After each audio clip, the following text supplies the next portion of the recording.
On February 7th, 1692, Cotton Mather's congregation at Boston's North Church contributed over £72 toward ransoming English captives taken at York, Maine in January.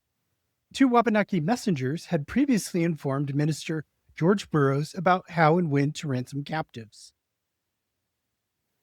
Welcome to Salem Witch Trials Daily. I'm Josh Hutchinson. I'm Sarah Jack. Let's look past the end of the Salem Witch Trials in 1693 to follow the heartbreaking trajectory of the trial's youngest victim, Dorothy Good. We know that Dorothy, sometimes called Dorcas in older texts, was only 4 or 5 years old when she was arrested, interrogated, and chained in the dungeon. While she wasn't executed like her mother, Sarah Good, the trauma of that imprisonment defined the rest of her life. Dorothy was finally released from jail on December 10th, 1692, after spending nearly 9 months in custody. Rachel Christ-Doane's research shows liberty did not bring peace for Dorothy. When she was released, she returned to her father, William Good. He had remarried rather quickly to a woman named Elizabeth after his wife Sarah had been executed. William Good eventually petitioned the colony for restitution in 1710, claiming that the imprisonment had so ruined and destroyed his daughter Dorothy that she was ungovernable and a financial burden. This reflects the outcome of her trauma caused by being shackled in a dark dungeon at length. Her father eventually took the settlement money and also eventually abandoned Dorothy and his new wife, leaving them to the care of the town.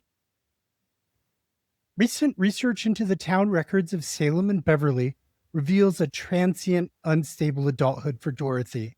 She didn't have a permanent home. Instead, the records show her bouncing around from household to household, dependent on others for her basic survival. For a significant portion of her adult life, Dorothy lived with a man named Jonathan Batchelder in Beverly.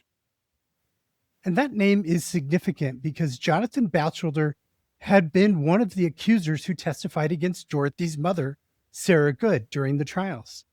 It raises so many questions. Was he caring for the daughter of the woman he helped execute out of guilt? Or was it simply a matter of the town paying him to do so?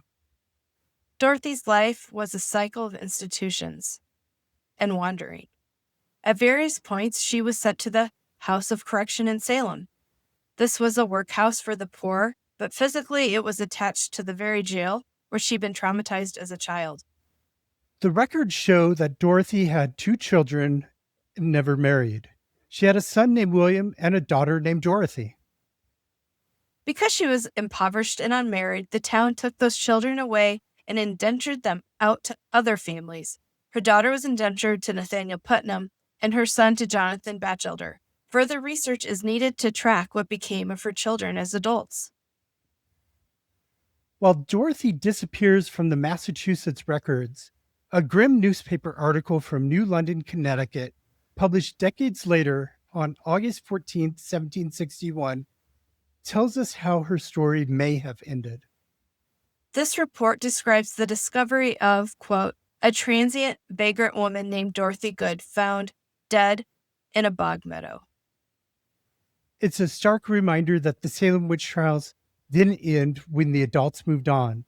For Dorothy Good, the witch hunt lasted a lifetime.